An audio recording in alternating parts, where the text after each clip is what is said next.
იანვარ-მაისის საშუალო ეკონომიკური ზრდა 7,8%, მაისის რეალური ეკონომიკური ზრდა კი 6,4%-ია. მონაცემებს საქსტატი აქვეყნებს. დადებითი ტენდენციებია საგარეო ვაჭრობის კუთხითაც. ხელისუფლებაში აცხადებენ, რომ რთული გეოპოლიტიკური გამოწვევების მიუხედავად ქვეყანა მდგრადობას და ეკონომიკური ზრდის ტრაექტორიას ინარჩუნებს. მაკოლ ორთქიფანიძე გიამბობთ. ლიდერი პოზიცია რეგიონში საქართველოს ეკონომიკური პარამეტრებით ისევ მოწინავე სტატუსს ინარჩუნებს. საქსტატის მონაცემები ადასტურებს, რომ ქვეყანა ეკონომიკური ზრდის ტემპს მუდმივად აუმჯობესებს. წარმატებული იყო მაისიც, როდესაც საქართველოს ეკონომიკურმა ზრდამ 6,4% შეადგინა.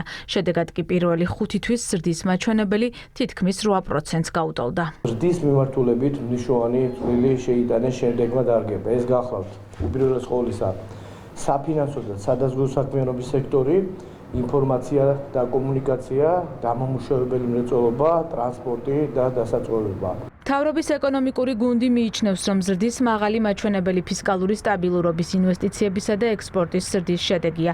ამას აღიარებენ საერთაშორისო ფინანსური ინსტიტუტებიც, რომლებიც საქართველოს რეგიონში ერთ-ერთ ყველაზე სწრაფად მზარდ ეკონომიკად განიხილავენ.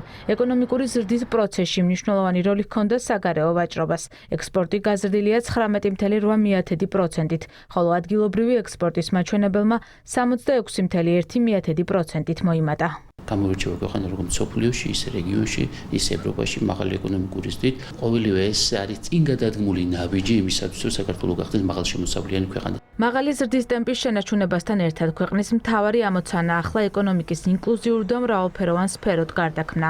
სწორედ ამიტომ განსაკუთრებული აქცენტი ინვესტიციებზე, ინფრასტრუქტურულ პროექტებზე, ლოგისტიკის განვითარებასა და ციფრულ ეკონომიკაზე კეთდება.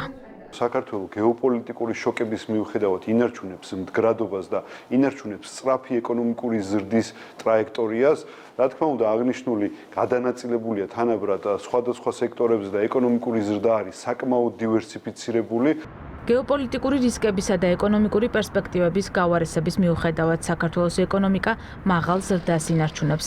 ეკონომიკურ გუნდს შეელიან, რომ ტენდენციები შენარჩუნდება და საქართველოს იმაზე მაღალი ეკონომიკური მაჩვენებლები ექნება, ვიდრე ამას საერთაშორისო საფინანსო ორგანიზაციები ვარაუდობენ.